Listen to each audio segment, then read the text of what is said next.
त्रिकोणमितीय अनुपातों के बीच में जो संबंध होता है वो हम ज्ञात करेंगे। नेक्स्ट टॉपिक है आपके त्रिकोणमितीय अनुपात। मैंने आपको बताया त्रिकोण अनुपात कितने होते हैं, 6 होते हैं। 6 के लिए अपन को क्या करना है, 3 याद रखने हैं। फर्स्ट क्या है, साइन। अब ए से अपन लिख देते हैं इसको। सेकंड क्या है, कॉस। और थर्ड क्या है, टेन। तो ये 3 त्रिकोणमितीय अनुपात होते हैं। आपको इन तीनों से ही अपन को 6 फॉर्मूले बना लेने हैं। अभी हमने देखा कि जो साइन का मान था वो कोसेक का उल्टा था, तो मतलब इसको क्या लिख सकते हैं अपन, 1/कोसेक ए। कोस किसका उल्टा था, सेक का उल्टा था, तो 1/सेक ए। और टेन किसका उल्टा था, कोट का उल्टा था, तो इसको 1/कोट ए लिख सकते हैं। तो ये हो गए आपके 6 त्रिकोणमितीय अनुपात। साइन ए बराबर हो गया 1/कोसेक ए, कोस ए बराबर हो गया 1/सेक ए, टेन ए बराबर हो गया 1/कोट ए। ये 6 त्रिकोणमितीय अनुपातों का आपस में हमने संबंध निकाल दिया। अब यहाँ से अगर और भी फॉर्मूले हम बनाएं तो और क्या फॉर्मूले बन सकते हैं, कोसेक को यहाँ रख दो, साइन को यहाँ रख दो, तो कोसेक का फॉर्मूला बन जाता है कि कोसेक ए बराबर 1/साइन ए। इसी तरीके से सेक को यहाँ रख देंगे तो सेक ए बराबर क्या हो जाएगा, 1/कोस ए। इसी तरीके से कोट को यहाँ रख देंगे तो कोट ए बराबर क्या हो जाएगा, 1/टेन ए। तो क्या किया हमने, जो हमने पहले पढ़ा था कि साइन कोसेक का उल्टा होता है, कोस सेक का उल्टा होता है, टेन कोट का उल्टा होता है, इससे हमने 6 फॉर्मूले और बना लिए। इसके आगे भी अगर फॉर्मूले बनाने हो तो देखो कैसे बनाएंगे। साइन को गुणा कोस से कर दो, साइन का गुणा क्रॉस से कर देंगे, क्रॉस गुणा हो जाएगा तो sine A dot cosec A बराबर क्या हो जाएगा, 1 हो जाएगा। ये बराबर में 1 है। यहाँ भी ऐसे कर दो, सेक ए डॉट कोस ए बराबर 1। और यहाँ भी ऐसे कर दो, ten A dot cot A बराबर क्या हो जाएगा, 1। तो देखो जो हमें पता था कि साइन कोसेक का उल्टा होता है, कोस सेक का उल्टा होता है, टेन कोट का उल्टा होता है, इसी से हमने 9 फॉर्मूले यहाँ पे आपके सामने बना दिए कि कैसे बनता है। यहाँ का इसको यहाँ रख दो, इसको यहाँ रख दो, इनको चेंज कर लो तो ये फॉर्मूले बन जाएंगे। इनको आपस में गुणा कर दो तो मान बराबर हो जाता है 1 के। ठीक है, आगे का टॉपिक देखते हैं हम। एक चीज़ और कि यदि आपको साइन ए का होल स्क्वायर या साइन की जगह कोई सा भी त्रिकोणमितीय अनुपात दिया है तो इसको हम ऐसे भी लिख सकते हैं, साइन स्क्वायर ए। दोनों ही सही है, आप होल स्क्वायर करो या बाहर लिखो। तो स्टूडेंट्स नेक्स्ट टॉपिक है विशिष्ट कोणों के त्रिकोणमितीय अनुपात। आपने क्वेश्चन देखा होगा, sine 45 degree plus cos 90 degree का मान क्या होगा, निकालिए। तो यहाँ पे कुछ विशिष्ट कोण होते हैं, जैसे 0 डिग्री हुआ, 30 डिग्री हुआ, 45 डिग्री हुआ, 60 डिग्री हुआ और 90 डिग्री हुआ। आपके 10th में इतने ही हैं। जो 5 विशिष्ट त्रिकोणमितीय अनुपात है, इनके त्रिकोणमितीय अनुपातों के मान क्या होते हैं वह मान अपन को ज्ञात करने हैं। मतलब आपको टेबल बनानी है। अब टेबल बनाने के लिए हम सबसे पहले किसका मान निकालेंगे, 0 डिग्री का, फिर उसके बाद 30 डिग्री का, फिर 45 डिग्री का, फिर 60 डिग्री और फिर 90 डिग्री। अब आपको मैं यहाँ पे एक शानदार ट्रिक बता देता हूँ जिसके जरिए आपको इन 6 त्रिकोणमितीय अनुपातों को निकालना है। पहला अनुपात आपको क्या निकालना है, साइन, फिर आपको निकालना है कोस, फिर आपको निकालना है टेन, फिर आपको निकालना है कोट, फिर आपको निकालना है सेक और लास्ट में आपके निकलेगा कोसेक। तो ये 6 त्रिकोणमितीय अनुपात आपको निकाल देने हैं। अब इन 6 त्रिकोणमितीय अनुपातों को निकालने की एक ट्रिक होती है, वो ट्रिक मैं आपको बता देता हूँ कैसे आपको टेबल को बनाना है। आपको टेबल रटना नहीं है, रटने पे गलती हो सकती है, लेकिन कभी आप प्रैक्टिकली इसको बनाओगे तो गलती नहीं होगी। सबसे पहले आपको 0, 30, 45, 60 और 90 के मान निकालने हैं। ये आप एग्ज़ाम में भी आप सबसे पहले कॉफ़ी के रफ वर्क में आप इसको नोटबुक में आपको कर सकते हैं, ताकि आपके क्वेश्चन गलत नहीं है, क्योंकि 8 नंबर का चैप्टर हमें छोड़ना नहीं है। सबसे पहले 0 डिग्री के लिए हम लिखेंगे 0, 30 डिग्री के लिए लिखेंगे हम 1, 45 डिग्री के लिए हम लिखेंगे 2, 60 डिग्री के लिए हम लिखेंगे 3 और 90 डिग्री के लिए लिखेंगे हम 4। 0 से लेकर 4 तक। अब इनके अपोन में अपन को कुछ लगाना है। क्या लास्ट हुआ हमारा, 4 लास्ट हुआ, तो इस 4 को हमें सबके अपोन में लिख देना है, मतलब बटे में लिख देना है। सबके बटे में 4 आ जाएगा, ये सबके बटे में 4 हमने लिख दिया।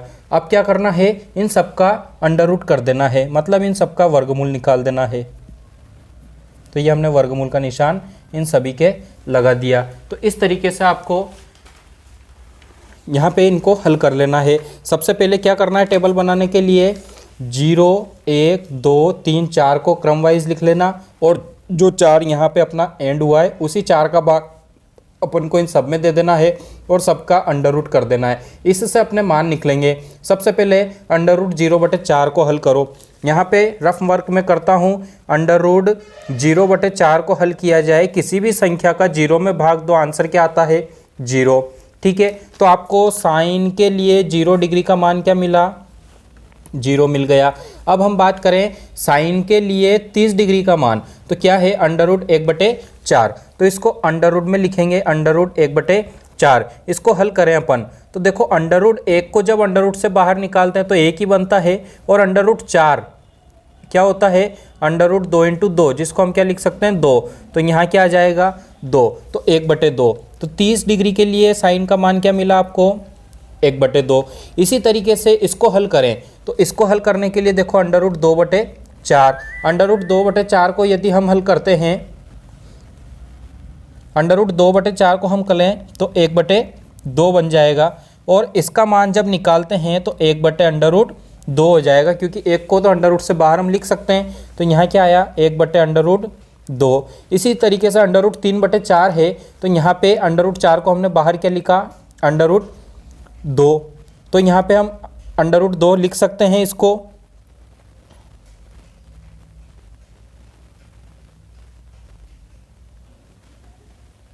यहाँ पे हम इसको अंडर रूट 2 लिख सकते हैं, और रूट 3 ऐसा कैसा रहेगा,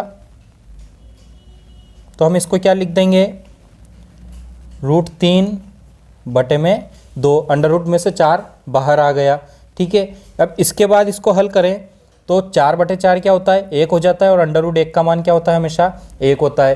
तो इस तरीके से हमने इस ट्रिक से क्या किया, साइन के लिए पांचों त्रिकोणमितीय अनुपात निकाल लिए। साइन 0 का मान 0, 30 का मान 1/2, 45 का मान 1/√2, 60 का मान √3/2 और 90 का मान 1 हो जाता है। तो ये तो हो गया हमारा साइन का मान। यदि आपको साइन का मान निकालना आता है तो आप बाकी सभी त्रिकोणमितीय अनुपातों के मान निकाल सकते हैं।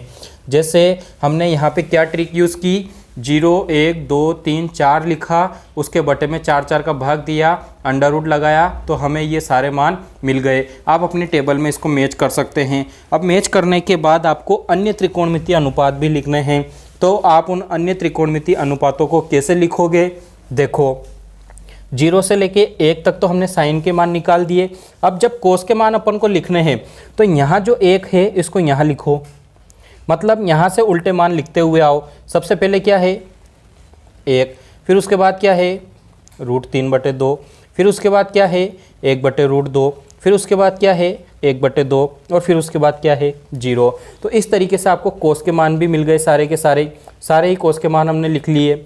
अब इसके बाद हम बात करें टेन की, तो टेन का मान हमने अभी अभी देखा था लास्ट वाले चैप्टर में, जब हमने लास्ट टॉपिक देखा था तो उसमें हमने लिखा था कि जो टेन होता है वो टेन हमेशा क्या होता है साइन बटे कोस होता है, कि यदि आप साइन में कोस का भाग दे दो तो टेन निकल जाएगा। तो इसी तरीके से यहाँ देखो टेन 0 निकालना है अपन को, तो टेन 0 के लिए 0 में 1 का भाग दे देंगे। साइन 0 का मान 0 है, कोस 0 का मान 1 है, और टेन 0 का मान हमें निकालना है, तो इन साइन बटे कोस को कर देंगे। साइन बटे कोस करने पे हमें टेन मिल जाएगा। तो साइन बटे कोस करेंगे तो क्या करेंगे, सबसे पहले 0/1 करेंगे। अब हम जानते हैं 0 में किसी भी संख्या का भाग दो, आंसर क्या आता है 0 ही आता है। तो हम टेन 0 का मान क्या मिला, हमें 0 मिल गया। इसी तरीके से टेन 30 के लिए देखें 1/2 और √3/2, तो यहाँ पे हम इसको लिखें कि 1/2 और √3/2, तो 2 से 2 कट गया, तो आंसर क्या आया 1/√3। तो टेन 30 का मान अपन को क्या मिला 1/√3 मिल गया। अब ऐसे ही हम अन्य त्रिकोणमितीय अनुपात निकालें तो वो कैसे निकलेंगे, अन्य त्रिकोणमितीय अनुपात 1/√2 और 1/√2 दोनों ही सेम है, साइन बटे कोस है, साइन बटे कोस है, तो इन दोनों से ये कट जाएगा, तो आंसर क्या आएगा 1 आएगा। ऐसे ही दूसरे हम निकालें √3/2 और 1/2, तो 2 से 2 कट जाएगा, आंसर क्या बचा √3/1 बचा, और फिर यहाँ पे 1/0, किसी भी संख्या में 0 का भाग दो तो आंसर इन्फिनिटी हो जाता है, अनंत हो जाता है। तो इस तरीके से हमने यहाँ पर साइन, कोस और टेन के मान को निकाल लिया। यह हमारी सारणी कंप्लीट हुई। अब बाकी के जो 3 और मान बचे हैं इनको कैसे निकालने हैं? अभी अभी हमने त्रिकोणमितीय अनुपातों में संबंध देखे थे। क्या होता है त्रिकोणमितीय अनुपात का संबंध? कि साइन होता है 1/कोसेक, कोस होता है 1/सेक, टेन होता है 1/कोट, मतलब एक दूसरे के उल्टे ये हो जाते हैं। तो हमें इनको एक दूसरे का उल्टा कर देना है। कोट की हम बात करें तो इस कोट टेन 0 का जो मान है वो इस कोट 0 का मान होगा, लेकिन उसका उल्टा होगा, 1 के बटे में लिखने पर होगा। तो हम देखें 1 के बटे में जब 0 लिखते हैं तो आंसर आता है अनंत। ठीक है, अब इसके बाद में इसको उल्टा करेंगे तो आंसर आएगा आपके √3/1। इसको उल्टा करोगे तो यही आंसर रहेगा। इसको उल्टा करोगे तो आंसर हो जाएगा 1/√3, और इसको उल्टा करोगे तो आंसर आता है 0। 0 का उल्टा अनंत, अनंत का उल्टा 0। जब 1 के बटे में लिखते हैं तो आंसर ये हो जाता है। सेक की बात करें तो सेक किसका उल्टा होता है? कोस का। तो कोस के मानों को उल्टा करेंगे, 1 का उल्टा तो 1 ही होता है। √3/2 का उल्टा हो जाएगा 2/√3। इस 1/√2 का उल्टा हो जाएगा √2/1, और यहाँ पे 1/2 का उल्टा हो जाता है 2, और यहाँ पे 0 का उल्टा हो जाएगा अनंत। इसी तरीके से कोसेक की बात करें, कोसेक हमेशा उल्टा होता है साइन का। तो साइन का 0 का उल्टा हो जाता है अनंत। 1/2 का उल्टा हो जाएगा 2/1, या इसको 2 भी लिख सकते हैं। 1/√2 का उल्टा हो जाता है √2/1, या इसको √2 भी लिख सकते हैं। √3/2 का उल्टा हो जाएगा 2/√3, और 1 का उल्टा हमेशा क्या रहता है? 1 ही रहता है। तो देखो स्टूडेंट्स, यहाँ पे हमने अच्छे से टेबल बना ली है, और यही टेबल आपको याद भी करनी है। अब याद करने के लिए आप इसको रट लो, या फिर इस ट्रिक से समझ लो कि सबके बटे में 0, 1, 2, 3, 4, सबके बटे में 4, और अंडर रूट निकाल दो, साइन के मान निकाल लो। साइन का मान जो होता है उसी को यहाँ से वापस लिख दोगे तो कोस का बन जाएगा, साइन बटे कोस कर दोगे तो टेन बन जाएगा। 3 मान आपने निकाल लिए। तो टेन का उल्टा होता है कोट, कोस का उल्टा होता है सेक, और साइन का उल्टा होता है कोसेक। तो उल्टे उल्टे मान लिख दो, आपकी सारणी कंप्लीट हो जाएगी। तो इस तरीके से आप अच्छे से इस सारणी को कंप्लीट कर सकते हैं। यहाँ पे आपको रटने की जरूरत नहीं पड़ेगी।